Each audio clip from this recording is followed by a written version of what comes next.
बदल गई। कोयल शादी के बाद जिस घर में आती है वहाँ सास ससुर के सिवा 2 ननदें भी थी, लेकिन दोनों शादीशुदा। कोयल ने सोच लिया था कि वो इस घर को जीत कर रहेगी, लेकिन होता कुछ और है।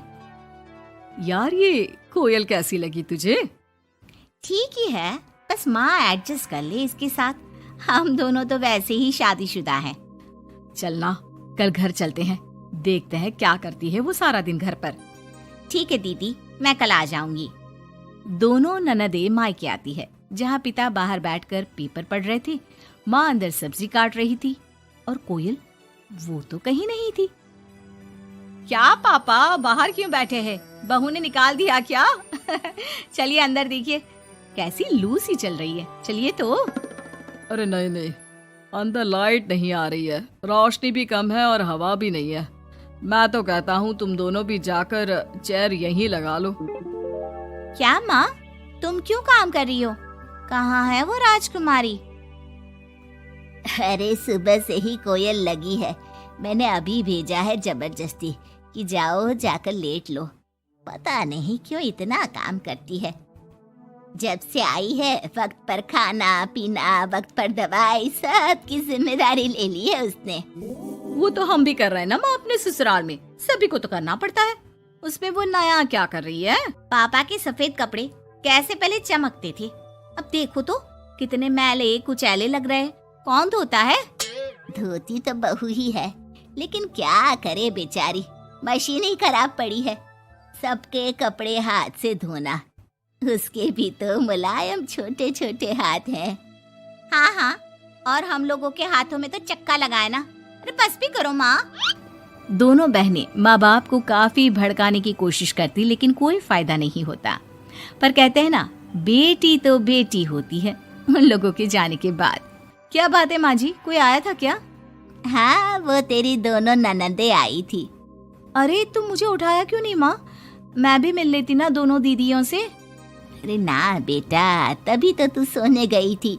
मैंने उन लोगों को खाना बनाकर खिला दिया, चिंता ना कर। कोयल को सास की बात अच्छी लगती है। वो अंदर जाने लगती है कि सास उसे टोक देती है। बेटा, वो तेरे ससुर जी के कपड़े काफी मैले कुचैले लगते हैं, थोड़ा ठीक से धोया कर। हाँ जी माँ जी। कोयल सास को कुछ नहीं कहती, लेकिन रात में जब पति आता है तो कोयल उससे कहती है, सुनिए, पापा के घर के पहनने वाले कपड़े काफी पुराने हो गए हैं।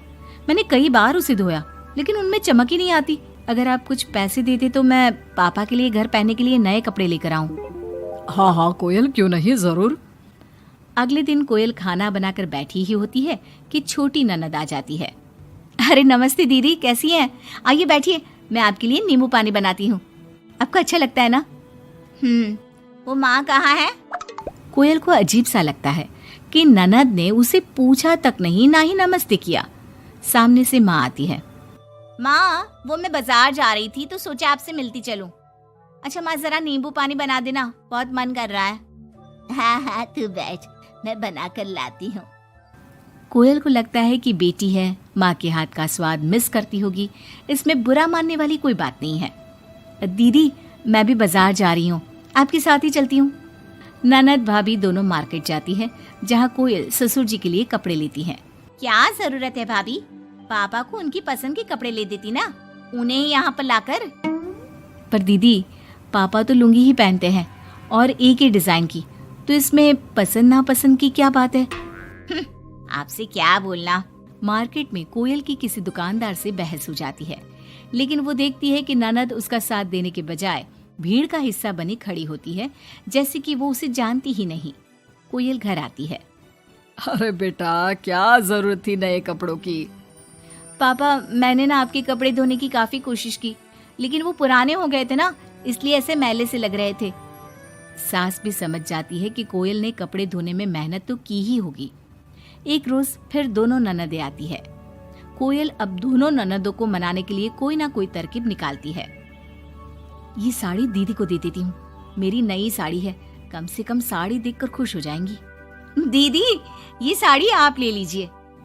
और छोटी दीदी, मैं आपकी पसंद की पालक पनीर बनाती हूँ, आप लोगों के आने से घर में कितना अच्छा लगता है ना।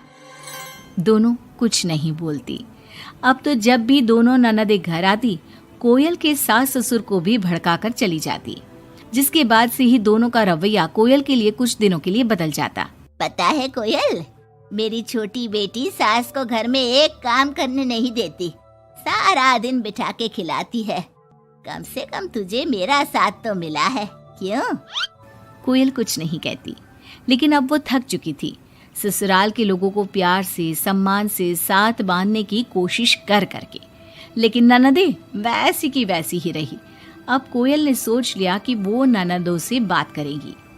जब बड़ी ननद घर पर फोन करती है, हेलो हेलो कोयल, माँ को फोन देना। सभी को फोन लगा लिया लेकिन कोई उठा ही नहीं रहा।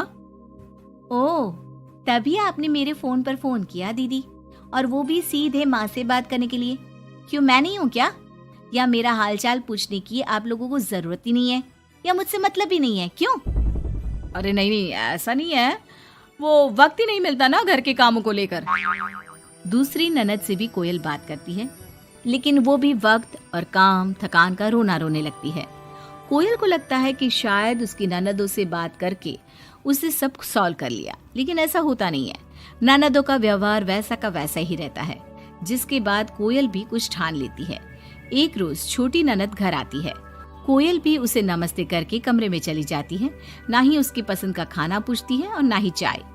बड़ी ननद को भी कोयल फोन करना छोड़ देती है, और ना ही उन लोगों के स्टेटस चेक करती है, ना ही उन लोगों के आने पर हालचाल पूछती है। दोनों ननदों को कोयल का बदला रूप अच्छा तो नहीं लगता। क्या बात है कोयल भाभी, आपको हमारा यहाँ घर आना अच्छा नहीं लगता क्या? लेकिन हम भी क्या करें, मायका है, माँ बाप है, तो आएंगे तो सही ना। वो काम है थोड़ा, मैं अपने कमरे में जा रही हूँ। जो भाभी ननदों के आगे पीछे लगी रहती थी, उन लोगों के खाने पीने से लेकर हर बात का ख्याल रखती थी, उसका बदला रूप दोनों ननदों को अखरने लगता है। क्या बात है कोयल, अब हम लोगों से बात भी ज्यादा नहीं करती, ना ही फोन करती है।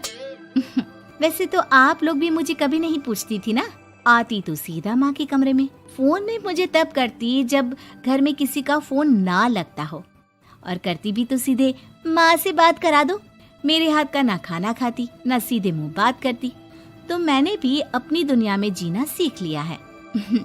अब मैं मस्त हूँ और खुश हूँ। नमस्ते। ये बोलकर कोयल वहां से चली जाती है अपनी दुनिया में।